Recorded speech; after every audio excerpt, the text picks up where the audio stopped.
എൻ്റെ മമ്മിയോട് വർത്താനം പറഞ്ഞ് മോൻ്റെ ഭാഷയിൽ പറഞ്ഞ് വർത്താനം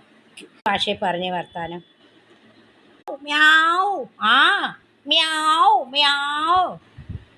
ബുള്ളറ്റാണോ വിളിക്കുന്നേ? ബുള്ളറ്റാണോ പൊന്നോ വിളിക്കുന്നേ? ബുള്ളറ്റിന് ഓർമ്മയുണ്ടോ നിനക്ക്? ഇത് പറ്റി ബുള്ളറ്റിന് ഓർമ്മയുണ്ട് അല്ലേ പൊന്നിന്?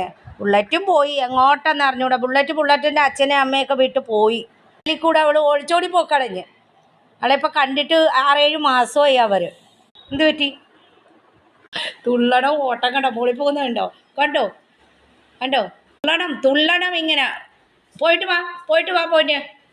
ബുള്ളറ്റിൻ്റെ മുകളിൽ പോയിട്ട് കണ്ടില്ല കേട്ടാ. അതാണ് മുകളിൽ പോയത് പുള്ളി. പെട്ടെന്ന് ഞാൻ ബുള്ളറ്റിൻ്റെ കാര്യം പറഞ്ഞുകൊണ്ട് മുകളിൽ പോയതാണ്. നോക്കിയപ്പോൾ ബുള്ളറ്റിനെ കണ്ടില്ല. ജനലിൽ വന്ന് നോക്കി. ഇവിടെയും ഇല്ല അല്ലേ? മുകളിലും പോയിട്ട് നോക്കിയ മോൻ ബുള്ളറ്റിനെ. എന്നിട്ട് മുകളിലില്ലേ? ബുള്ളറ്റിൻ്റെ കാര്യം വന്നപ്പോൾ ഓടിപ്പോയത് അതിനാണ്. മുകളിൽ പോയിട്ട് അപ്പം ബുള്ളറ്റിൻ്റെ വീടൊക്കെ മാറിയല്ലോ. ഇപ്പോൾ വേറെ വാടകക്കാരല്ലേ.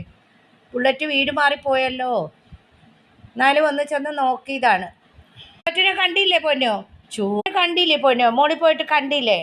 ബുള്ളറ്റ് ഇല്ല അല്ലേ? വീട് മാറിപ്പോയി. അവിടെ അപ്പൂപ്പന്മാരാണ് ഇപ്പോൾ ഉള്ളത്. ബുള്ളറ്റ് ഇല്ല. ബുള്ളറ്റ് വേറെ വീട്ടിൽ പോയി. വീട് മാറിപ്പോയി. വാടകക്കാർ അവർ 1 വർഷമോ 2 വർഷമോ അല്ലേ പൊന്നോ താമസം. എന്നിട്ട് ബുള്ളറ്റ് ആ വീട്ടിൽ നിന്ന് ഓടിക്കളഞ്ഞ്. കാണാനില്ല ബുള്ളറ്റിനെ. 6 മാസമായിട്ട് ബുള്ളറ്റിനെ കാണാനില്ല. മിസ്സിങ് ആണ്. മോളിൽ പോയിട്ട് ബുള്ളറ്റിനെ കണ്ടോ പൊന്ന്? ഓടി തുള്ളി പോയത് അതിനാണ് ബുള്ളറ്റിനെ കാണാൻ. കണ്ടോ പൊന്ന്? മോളിൽ പോയപ്പോൾ കണ്ടോ? അവിടെ അപ്പൂപ്പന്മാരില്ലേ ബുള്ളറ്റിൻ്റെ വീട്ടിൽ? വേണ്ട കേട്ടാ. നമുക്ക് ഇവിടെ കുറേ ബുള്ളറ്റ് ഇല്ലേ? ഇവിടെ കുറേ പൂച്ചക്കുട്ടികളുണ്ടല്ലോ, കാണാമല്ലോ കേട്ടാ. അമ്മ ഫുഡ് തരാം. മോൻ്റെ ഫുഡായി.